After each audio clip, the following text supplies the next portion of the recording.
Hello, welcome to the Study Skills blog. I'm the Study Skills advisor, Lauren, here at Younger ND, and this is blog number 6, where I'm just going to briefly introduce you to what to expect in a lecture, a tutorial, or a lab.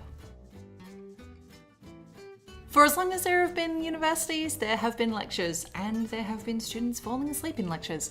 Despite advances in technology that allow for slides and recordings that make the dissemination of information a little bit more engaging, the primary function and format of lectures hasn't really changed very much over the last, 10 centuries. In a nutshell, lectures are run in most topics and they're delivered to all students at once. That means that there might be hundreds of students in a lecture theatre, although that's really a relic of my day in undergrad. These days there'll probably be about 17 of you while everybody else is watching the lecture at home. Either way, the purpose of a lecture is to transmit knowledge, and this is transmitted from the lecturer, the expert, to you guys, the students. Lectures are the primary way where most of the core topic information is shared. And this is where it's really important to learn how to take effective notes. And I will have a video about taking effective notes soon. But it also means that really good, critical, and active listening skills are important. So slides really, they act as aids for that information. They might not contain the whole bulk of information. Slides are, however, really important visual cues. They often contain videos, graphs, links, and it's really important to download these after the lecture. Don't get so caught up on needing to transcribe everything that's on the slides. Use them as a backup later on, okay? The drawback of lectures is that they are a passive learning style, and for this reason, many students find it difficult to maintain concentration. It can be really easy to lose focus, particularly if the information is really, really complex. We can sometimes get cognitive overload, and that's when our brains kind of freeze. And this is again why taking notes is really important, because that helps us keep actively engaged. It helps keep us concentrating. We're less likely to lose focus and drift off as we do. If anything is confusing or you hear something that you would like to have elaborated on in class, write a note for yourself, write down questions, bring it to your tutorial discussions, as these will usually draw on the lecture content. Some lectures are also a little bit active and they do ask you questions. So don't be afraid to speak up in a lecture. There's usually only the same voices who speak over and over again in lectures, I found. So don't be afraid to speak up in front of, I know, a room full of your peers. It's really hard, but a lot of lecturers are trying to make lectures more engaging this way. So, just switch on, be engaged, be there, be present. Lectures are really useful.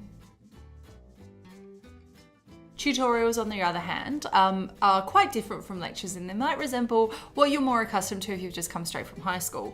They usually contain a small group.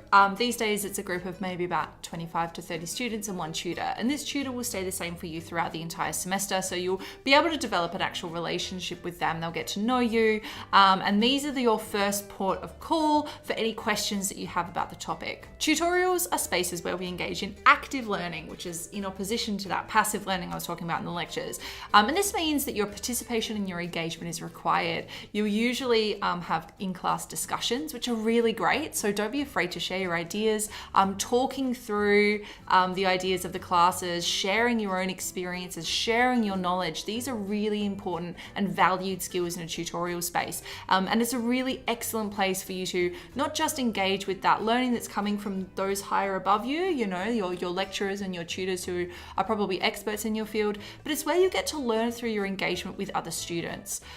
Your ideas will be challenged, you will challenge others' ideas, and this can be really exciting, and it's a really important part of your learning process.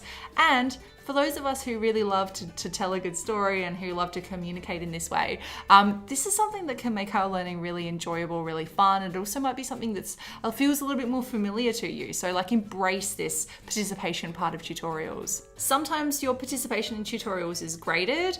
So if you do have any particular anxiety issues about why you can't participate, as I said in one of my previous videos, please do come and speak to Heath at Health and Counselling or to one of your ISSOs so that they can offer you that support and advocate for you in that situation. But this is also where you get to show your tutor who you are, what your ideas are, You can also make friends. I've even seen romances blossom in tutorials before. Another hot tip from me to you is that if your tutors like you, if you're the type of student who's engaging a lot in class, they're going to be more likely to like come to your aid when you need something. If you need an extension, or if you want to bounce some ideas off of them, if they can see you engaging in class through discussion, they're going to be a lot more receptive when you ask them things.